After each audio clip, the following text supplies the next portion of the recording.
Want to lose weight, be less stressed, or manage a condition?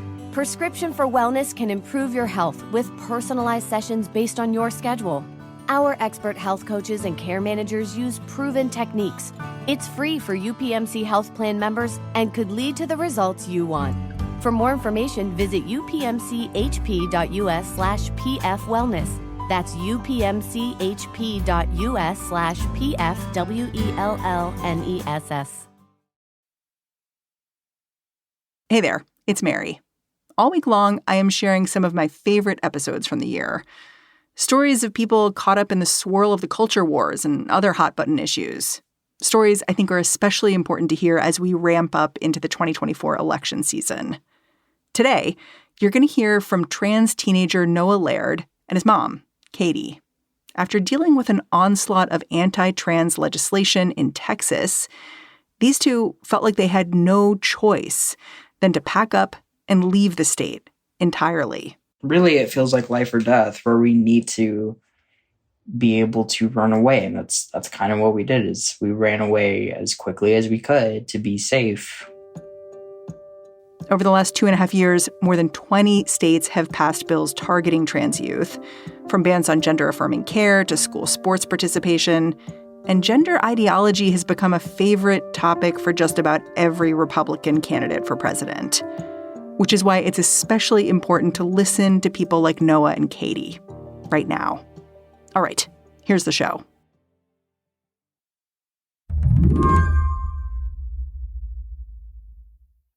Here's what I picture when I think about the importance of elections. I picture this scene that played out about a year ago in Austin, Texas. The House Select Committee on Constitutional Rights and Remedies will come to order. The clerk will call the roll. Chairman Ashby. Here. Vice Chair Thompson. This is a committee meeting in the Texas state legislature. One of those very long, sometimes dull hearings that make up the bedrock of American democracy. And there are a lot of people here to testify. Representative Longoria. At this time, the chair lays out House Bill 25 by Representative Swanson and recognizes Representative Swanson to explain the bill. Everyone here's got something to say about House Bill 25. It's a trans kids in sports bill. First, the representative who wants to keep trans kids from competing lays out her case. This year, 9 states passed legislation that protected safety and opportunities for girls and women in sports, and the list is quickly growing. When this representative is done, something pretty remarkable happens. Dozens of people get up to testify about why they think this bill is nonsense. I thank God my child was homeschooled and shielded from the bullying and trauma that happens in most public schools to trans children. I'm here to say, let them play. Today I come as an ally who was a former school board member, served 12 years and a member of the athletic committee. We never had this as a problem. It's not a problem. It's not an issue.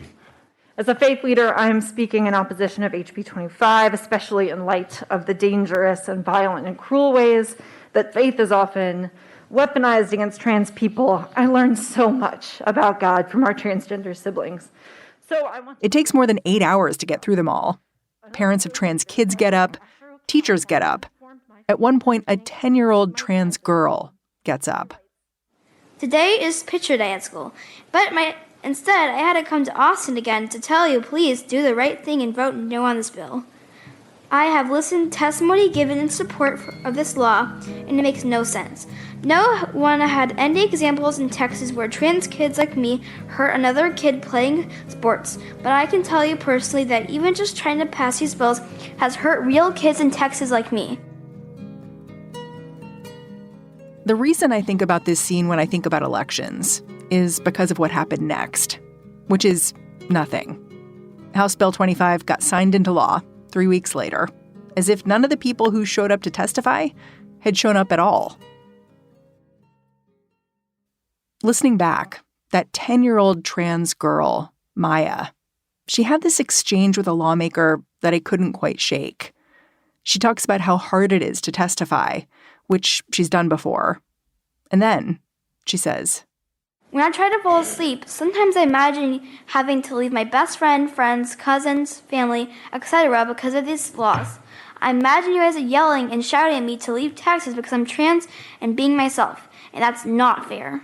One of the few Democrats in the room, a representative from Houston, speaks next. Thank you, Maya. I've heard a couple people say that about leaving Texas, and would you do me a favor? You are what makes Texas good, and I don't want you to leave. Okay? The idea that you could feel so thoroughly haunted by a bunch of politicians that you abandon your home, it seemed wild to me. But that representative, she was right. A lot of people in the room that day were feeling out of options. The first time that it really was clear to me that we needed to be making some plans, just starting to do research, was when I got in my car after I testified in front of the House committee. This is Katie Laird. She was at that hearing, testifying about her trans son, Noah. And I just felt gross, having walked through these hallways of people holding these horrific signs, calling me, a genital mutilator, people screaming at me who had seen me on the screen as I was testifying. It just felt rotten and gross and dirty. And I was like, we have to just have a plan B, because I don't want my son to ever have to experience this. After that hearing, things got worse. Over the winter, Governor Abbott released guidance that encouraged Child Protective Services to investigate trans kids and their families. And after that, doctors who'd been caring for Katie's son said they couldn't treat him anymore. That's when Katie's plan to leave began to take shape. She visited Vermont, considered California, but then she went to Colorado.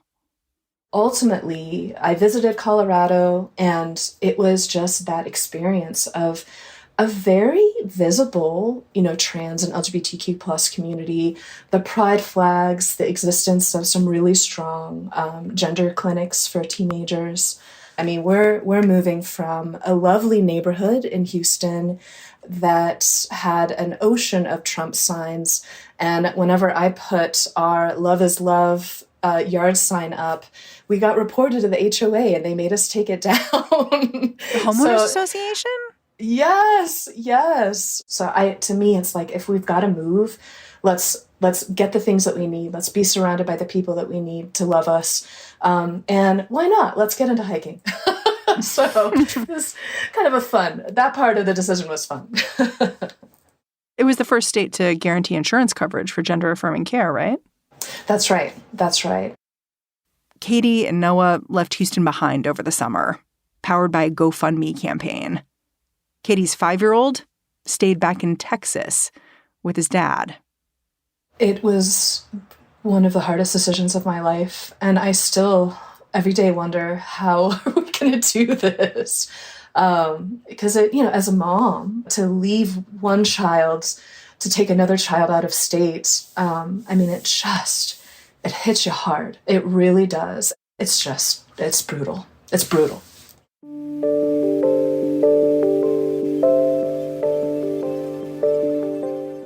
Some people might hear us talking and think, this is just one family's choice, and obviously a family with some privilege, if they can pick up and move. Mm-hmm. It's not like people are leaving in droves. I wonder what you'd say to them. You'd be surprised. Of the families that I know personally, so have a personal relationship with, just from the Houston area alone, we know 5 other families that currently live in the general Denver area. 5 families have been forced to either completely pick up their lives or are living this fractured reality of half the family there, half the family here. And that's just me and my limited social circle in one city. It is much, much bigger. This flight, much, much bigger. Today on the show, not every family can pick up and leave when their political leaders don't listen. But what happens when you do? I'm Mary Harris. You're listening to What Next? Stick around.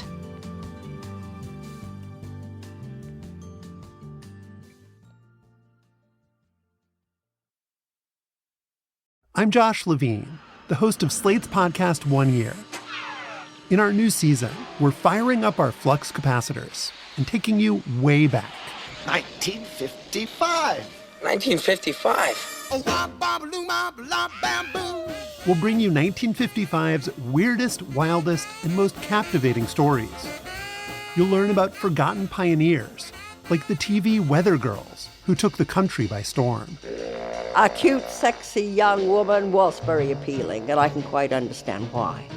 And you'll discover moments from the past that resonate deeply with the present, like how a bizarre conspiracy theory infected the nation's politics.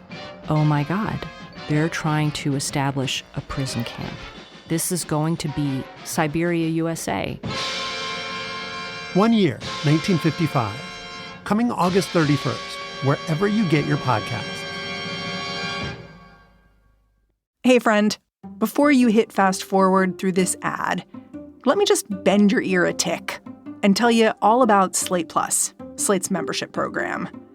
You know that What Next is going to be here for you, whether there's big breaking news or whether you just want to hear about a story you might have missed. Basically, we've got you totally covered. And we're here thanks to Slate. If you want to support us, and I know you do, the best way to do that is to join Slate Plus. It'll get you all connected with Slate's award-winning journalism. You'll get ad-free podcasts. You'll get Plus exclusive content on shows like Slow Burn and Political Gabfest. And you'll never hit a paywall on the Slate site. Every new membership helps ensure we can continue bringing you the biggest stories each week. So go on, hit the pause button and go to slate.com/whatnextplus. Again, that's slate.com/whatnextplus. All right, on with the show. Katie's son Noah is 16 now, a high school junior. I got him on the line because I wanted to understand their big move from his perspective, most of all. I don't know many teenagers who would sign up for a move like this one, in the best of circumstances. And his circumstances were not that. So I asked him to start at the beginning. Noah says he's never felt quite right with his assigned gender, and that he didn't really have a big coming out process. He sort of eased into his new identity. And it started with a name change. I started going by Noah in the 7th grade, actually, because my friends looked on a baby naming website because I was the youngest of the group.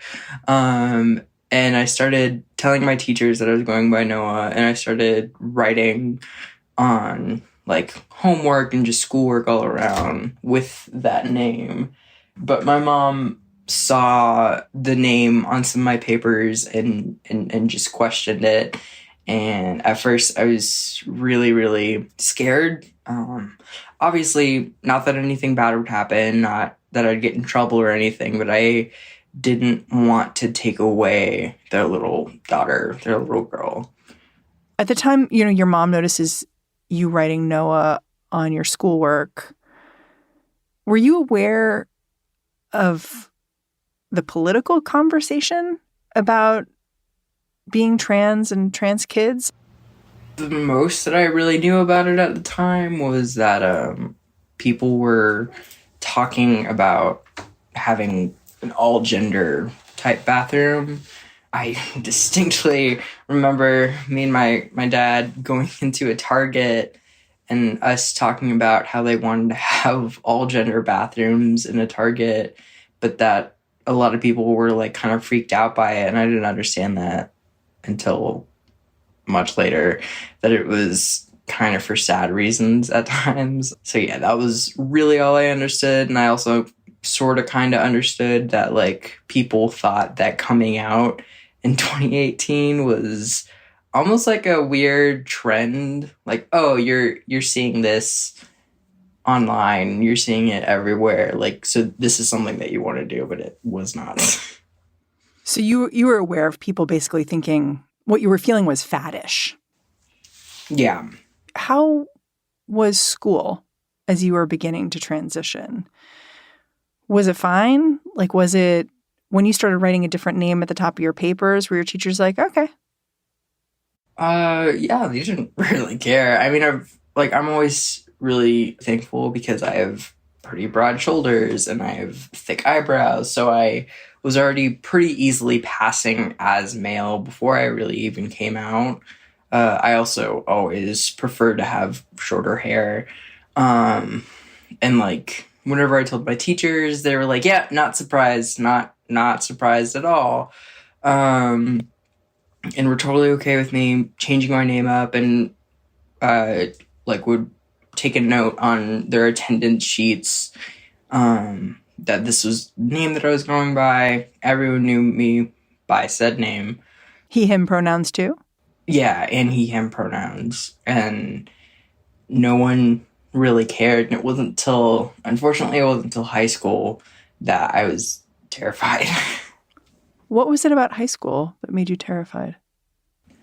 There were just more and more bills and talking about bills coming out, going against trans kids, and just a lot of stuff with Child Protective Services that we were scared of. And in schools, there's mandatory reporters all around.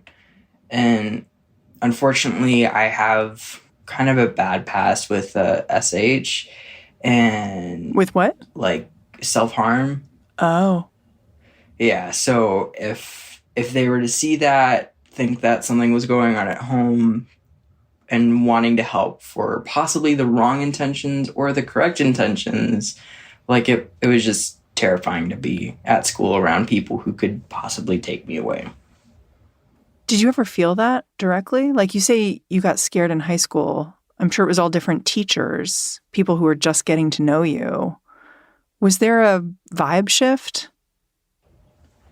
I mean, yes and no. Hitting high school, there were already kind of some weird issues that we were talking to about, with my principal, about, where can I go to use a bathroom, all this other stuff, because I was just personally scared of going to either the girl or the boy bathroom. Because the girls felt wrong and the boys, you worried about being safe? Yeah. And the boys, I also was scared that someone who already knew me and knew that I was trans would be no, you can't be in here because you don't have the correct part to be in here. So what did your principal say when you said this is a concern of mine? He told me I could use the nurse's bathroom, and then basically everything else was unknown to him. And I don't think he still is knowing at all, which sucked. Do you think he felt stuck in some way, between what people above him were telling him and kids like you? I don't know if he really cared. Oof. Yeah. Do you remember when Governor Greg Abbott put this letter out instructing Child Protective Services to investigate families like yours? I very, very, very much so remember that. What was your reaction at the time? How'd you hear about it? Mom. Mom told me, and it was big hugs and just an awful, awful night when Greg Abbott sent out his letter. I came home with my partner, and Mom was trying to keep it together, and as soon as my partner Mazzy left, I immediately asked my mom, hey, what's happening? What happened this time? It sounds like you had already been worried about being in school. You knew that, teachers might notice that you were in distress and possibly blame you and your family for it. Did it feel safe to go back to school with all the mandated reporters? Last year in Texas, I skipped a lot of school, and I remember there's this one particular corner down this long, long hallway that basically no one went down except the people who were skipping. And I get overwhelmed really easily, and I can get really dissociative, and basically everything just gets really loud, so I have to step out and breathe or take a walk. So what I do is I go down into this hallway, into this corner, and I would just be on my laptop doing work. So I was still doing the work that I needed to do. That was more or less how I just kind of got out of it more than anything. I also took a lot of days off because I was just scared to be there and stressed out and very, very anxious to be around a bunch of people when this is on my mind, like, all the time. When did you start thinking about leaving Texas? Like, was it your idea or your mom's? Oh, it was definitely Mom's idea. Were you enthusiastic? Like, I saw at some point you spoke to a reporter and you said leaving forever made you want to cry and curl up into a ball. Yeah, still does. Huh. It's painful because that is everything. That is my entire family that I'm really close to. That is all my friends that I've ever met, ever seen. You mean Texas is? Yeah, in Texas. And that is also my partner of over 1 year. And that was the most painful and hard thing I've ever had to do, is to say goodbye and leave completely.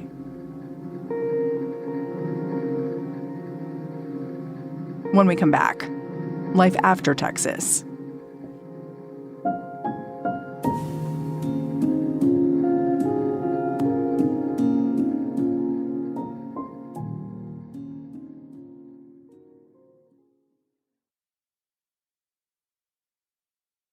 How easy was it to adjust to Colorado, like new school, new kids? Like, did you know anyone? No, I knew absolutely no one. Did the school feel different when you walked in? Oh yeah, much different. First of all, I could have my preferred name on like my transcripts and stuff, and on my ID. At my school in Texas, my preferred name was in quotations right next to my legal name. So no longer having to see that was amazing. Has anyone ever questioned you about the trans stuff? They've questioned me just about Texas stuff, about like how that was. Basically, most of the questions that you've asked me is like, how was coming out in Texas? It's funny. One of my good friends here moved from Florida recently, so we can share our war stories. Are they trans too? Oh yeah. In fact, on like the second or third day of school this year, I was super excited and I told my mom that there were 3 trans girls and like all my friends are trans. And like, I was super excited to tell her because that has never happened before. Like, it was just crazy to see like, oh my God, look at these other teenagers who are really close to age with me, like coming out as a girl when that is really hard, or coming out as a boy, which is also really hard.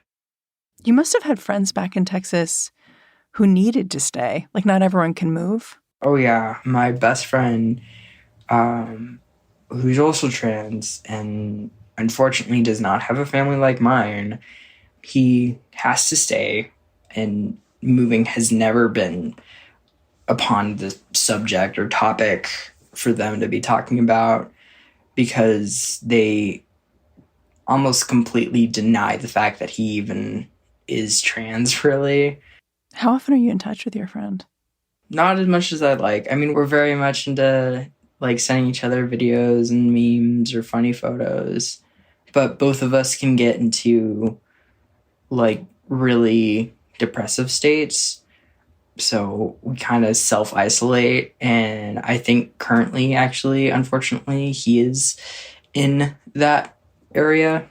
So he's not really reached out all that much, and replies very shortly. Does that scare you? Yes. Sometimes it scares me because I think like, oh, his parents grounded him. And other times it's scary because like I want him to be safe, and I need him to be safe, so I don't know if he is safe or not when he doesn't respond. Has he considered, I don't even know how to say this, but like detransitioning for safety? Like saying like, okay, I guess in school I have to do XYZ, even if that makes me feel wrong and dysphoric. I'm sure he has considered it because I have considered it. But at some point, you just kind of stop caring and like you just can't help it anymore. And which is painful because you could get into trouble for wanting to be yourself somehow, which is still really stupid to me. But he just wants to be comfortable with himself, and the people who do accept him, the people who do accept him make him happy and make him feel stronger, but then he just has to deal with the other people who don't accept him. I wonder if you have an alternate timeline in your head, a version of you that stayed in Texas, and whether you ever wonder about that person and how they're doing. Actually, I've been kind of thinking about that topic a lot. I wouldn't say stayed in Texas, because I try to remind some specific family members that I am still the same person. But I mean, I think it's definitely just a huge part of my heart that has stayed with my family and just wanting to be there with them. Do you think about going back? Forever or for visits? Either. Both. Forever, I don't think will ever be a possibility again, because I don't think they'll change fast enough for it to be safe, even when I'm in my 20s or 30s. God, that's sad. You sound like when you hear stories of immigrants who left somewhere after a flood or a tragedy, and they have to migrate, but they don't really want to. I mean, that's what it feels like. It feels like life or death, where we need to be able to run away. And that's kind of what we did, is we ran away as quickly as we could to be safe. Yeah. Noah, I'm so glad that you've found a spot that's working for you. But I'm sad that you had to leave a place you loved to do it. Yeah, me too.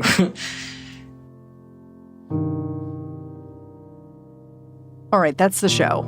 What Next is produced by Elena Schwartz, Carmel Delshad, and Madeline Ducharme. We are getting a ton of support right now from Anna Phillips, Jared Downing, Victoria Dominguez, and Colton Salas. We are led by Alicia Montgomery and Joanne Levine. And I'm Mary Harris. You can go track me down on Twitter, say hello. I'm at Mary's Desk. Yeah, I'm still there. All right. Thanks for listening. I'll catch you tomorrow.